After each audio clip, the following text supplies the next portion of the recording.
प्रधानमंत्री नरेंद्र मोदी के नेतृत्व में देश तेजी से विकास कर रहा है। आज भारत कोरोना जैसे संकट के बावजूद उसे निपटते हुए आर्थिक विकास के पथ पर अग्रसर है। विश्व की 5वीं सबसे बड़ी अर्थव्यवस्था बन चुका है भारत और जल्द ही विश्व की तीसरी सबसे बड़ी अर्थव्यवस्था बन जाएगी। उक्त बातें उप मुख्यमंत्री सह प्रदेश भाजपा अध्यक्ष सम्राट चौधरी ने टेटिया बम्बर प्रखंड अंतर्गत हाथीनाथ मैदान में रविवार को जमुई लोकसभा के एनडीए प्रत्याशी अरुण कुमार भारती के चुनावी जनसभा को संबोधित करते हुए कहा। आगे उन्होंने कहा कि मोदी की गारंटी है, उन्होंने जो वादा किया उसको पूरा किया और जो वादा करेंगे उसको भी पूरा करेंगे। उन्होंने कहा कि हर घर को उज्ज्वला योजना के तहत गैस सिलेंडर मिला है, कच्चा मकान वाले को पक्का मकान मिला है, 5 किलो अनाज मुफ्त में दिया जा रहा है, आयुष्मान भारत के तहत 5 लाख तक का मुफ्त इलाज समेत अनेक जन कल्याणकारी योजनाएं चलाए जा रहे हैं। इतना ही नहीं, उन्होंने विश्व पटल पर भारत का मान भी बढ़ाया। आगे उन्होंने लालू तेजस्वी पर भी तंज कसते हुए कहा कि यह लोग सनातन विरोधी हैं, सावन में मटन खाकर राहुल गांधी को खिलाते हैं तो नवरात्र में तेजस्वी मछली खाकर सनातन विरोधी होने का सबूत देते हैं। को तो बेचना भी पड़ता है,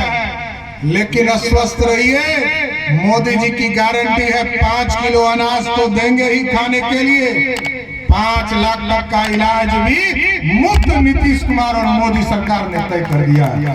अब गरीबों को जेवर नहीं बेचना पड़ेगा, गरीबों को 5 लाख तक के इलाज के लिए सोचना नहीं पड़ेगा, सीधा कागज दिखाएंगे और सीधे हॉस्पिटल में भर्ती हो जाएंगे। और डबल इंजन की सरकार क्या होती है साथियों, ये समझिए। जब तक महागठबंधन की सरकार थी बिहार में, लोग चिंता करते थे कि हमारा आयुष्मान भारत कार्ड नहीं बनेगा, लेकिन यहाँ राजीव जी बैठे हैं। हम लोगों ने तय किया डबल इंजन की सरकार के बाद आदरणीय नीतीश कुमार जी के नेतृत्व में, उस समय मैं स्वास्थ्य विभाग का भी मंत्री था, 2 मार्च को मैंने तय किया, तब तक पूरे बिहार में मात्र 83 लाख लोगों को आयुष्मान भारत कार्ड था।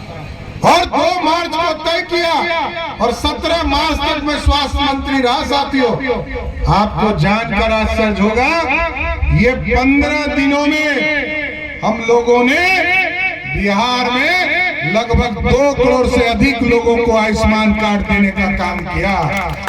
और इसके बाद भी चिंता नहीं करना है साथियों, क्योंकि मैंने कहा कि जिसको 5 किलो अनाज मिलता है तो आप समझ जाइए आपका इलाज मुफ्त कराने का काम मोदी और नीतीश कुमार ने तय कर दिया।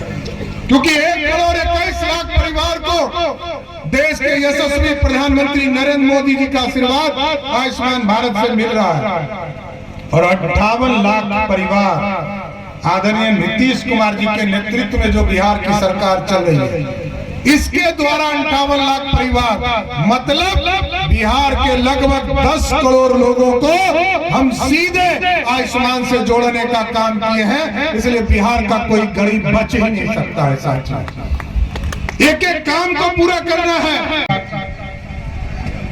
आप एक सोचिए, अभी नवरात्रा का मौका चल रहा है, कुछ लोग हेलीकॉप्टर में बैठकर मछली खा रहे हैं,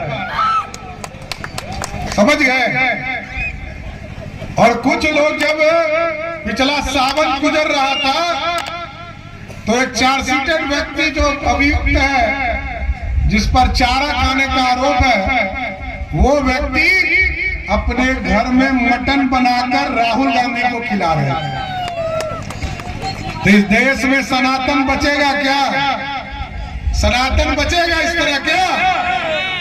आज छठी मैया का पर्व है साथियों, कोई यदि मछली खाएगा, मटन खाएगा, हम लोग तो पूछ रहे थे कुछ चारा खाने वाला है, तो चारा खाता तो एक बात था, लेकिन चारा के जगह पर इस नवरात्र और सावन में कोई मटन खाएगा, इसको कोई बर्दाश्त नहीं करेगा।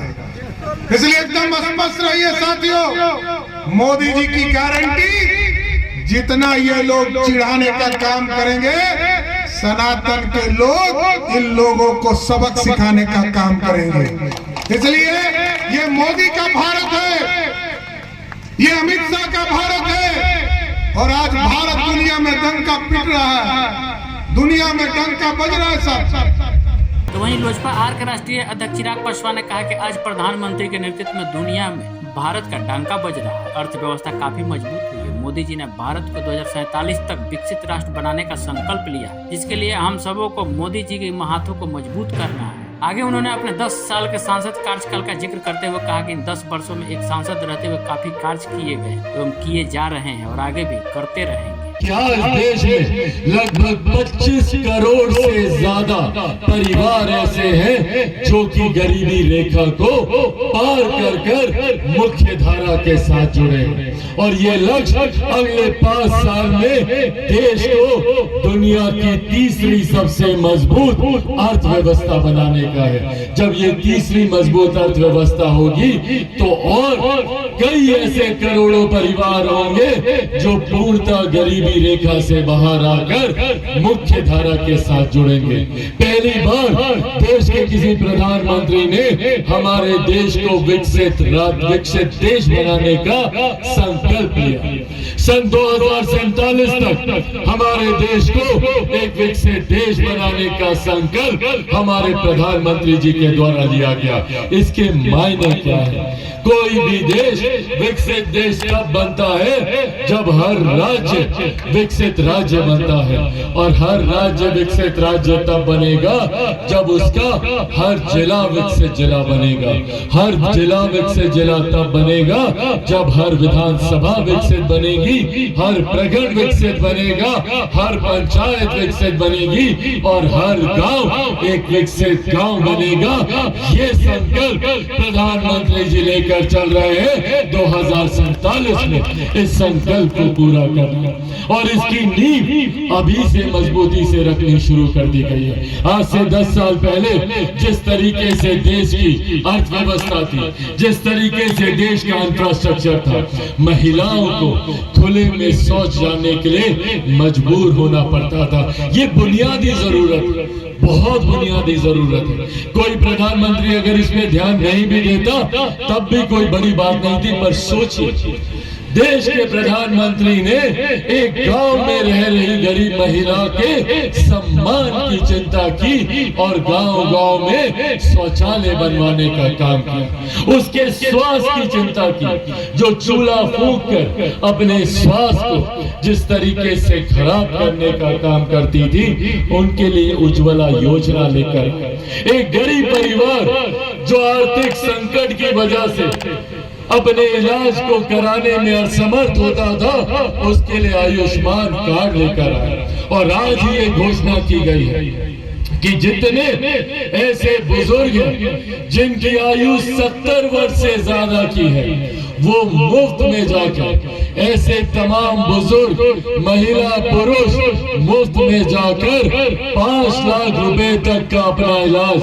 बाबा, जितने लोग यहाँ पर खड़े हैं जिनकी भी आयु 70 वर्ष से ज्यादा है, हम लोगों की अगली सरकार बनते ही 1 महीने के भीतर इसका भी नोटिफिकेशन निकाल दिया जाएगा और 70 साल की आयु के बाद के जितने बुजुर्ग हैं वो लोग अस्पताल में जाकर 5 लाख रुपए तक का अपना मुफ्त इलाज करा सकते हैं। मुझे अपना समर्थन देने का कार्य किया। इस बार एक राष्ट्रीय अध्यक्ष की भूमिका में मेरे पिता पिछली बार जब आप लोग के बीच आया था चुनाव के दौरान, उस वक्त मेरे नेता, मेरे पिता आदरणीय रामविलास पासवान जी थे। आज वो इस दुनिया में नहीं है और उनके जाने के बाद मेरा व्यक्तिगत जीवन, मेरा राजनीतिक जीवन कई उतार चढ़ाव से गुजरा। मेरे कई अपनों ने जहां मेरा साथ छोड़ा तो वही आप लोगों ने ईमानदारी से मुझे सिर्फ अपना बेटा कहा नहीं, मुझे अपना बेटा समझकर, अपना बेटा, अपना भाई, अपना भतीजा मानकर आप लोगों ने मुझे संभालने का काम किया। मेरी महिलाओं ने मुझे चाची बनकर, माँ बनकर, बहन बनकर आप लोगों ने जिस तरीके से मेरे आंसू पोंछने का काम किया और मुझे पुनः वो मजबूती देने का काम किया। पिछले 2.5-3 सालों में जिस तरीके से आप लोगों ने मुझे संभाला है, उसके लिए मैं उम्र भर आपका आभारी रहूंगा। इस बार मैं यहाँ से चुनाव नहीं लड़ रहा, पर इसका कतई ये मतलब नहीं है कि मैं आप लोगों के बीच से जा रहा हूँ। मेरे नेता ने 2019 में आप लोगों से वादा किया था। उस वक्त आदरणीय रामविलास पासवान जी कहकर गए थे कि मैं आप लोग को 1 सांसद नहीं 2-2 सांसद दे रहा हूँ। उस वक्त उन्होंने मेरा जिक्र करते हुए अपने आप को उससे जोड़ा था और कहा था कि जमुई लोकसभा को, तारापुर को 2-2 सांसद मिलने जा रहे हैं। मेरे नेता के निधन के बाद कहीं ना कहीं उनका ये वादा अधूरा रह गया था, पर आज मैं पुनः उस वादे को पूरा करने जा रहा हूँ। पुनः आप लोग को 2-2 सांसद मिलेंगे। अरुण भारती जी के रूप में आपको अपने सांसद मिलेंगे, तो वही मैं भी उसी भूमिका में रहूंगा जिस भूमिका में मैं पिछले 10 साल से रहा। यहाँ पर एक बार फिर से आप सबका मैं धन्यवाद करता हूँ अपने पार्टी के। वहीं बिहार सरकार के मंत्री हरीश सहनी ने वीआईपी प्रमुख मुकेश सहनी पर कटाक्ष करते हुए कहा कि एक समय था जब एक व्यक्ति कहा करते थे कि राजद ने मेरे पीठ पर खंजर भोंका है, तब भाजपा नाम मलहम लगाने का काम किया और बिहार में 11 सीट चुनाव लड़ने को दिया, लेकिन उसके बाद सरकार में मंत्री भी बनाया गया, लेकिन उसने अपनी जाति के लिए कोई कार्य नहीं किया। आज उसी के साथ होकर अपने को सन ऑफ मलाह कहते हैं। मोदी जी हर जाति को समान रूप से विकास करने में विश्वास रखते हैं। उनका कथन ही है सबका साथ सबका विकास। अभी कहते हैं कि हमको जो है सो हम ही हैं सन, अभी बोल रहे हैं अब हम ही हैं सन ऑफ मलाह। पूरे समाज का वोट हम दिलवाएंगे तेजस्वी जी के। किनको? जिनके बारे में कह रहे थे कि पीठ में चक्कू मारे, उनके बारे में। रे भाई, हम भी इसी समाज का पूत हैं। और हम किनके बारे में कहते हैं? भारतीय जनता पार्टी के बारे में। क्यों ऐसा कहता हूं? जब से सृष्टि निर्माण हुआ, निषाद का देश भर का पूत धर्म सत्ता के साथ रहा। मैं सीना चौड़ा करके कहता हूं कि मैं वेद व्यास का वंशज हूं, मैं वीर एकलव्य का वंशज हूं, मैं केवट का वंशज हूं। और उस समय में वो धर्म सत्ता के साथ रहा, आज भी राष्ट्र के साथ हमेशा रहा है। आज भारतीय जनता पार्टी जिसे लोग देशभक्त पार्टी मानता है, देश का रक्षा, धर्म का रक्षा, संस्कृति का रक्षा करने वाला मानता है, जो सबका साथ सबका विकास भी कहता है।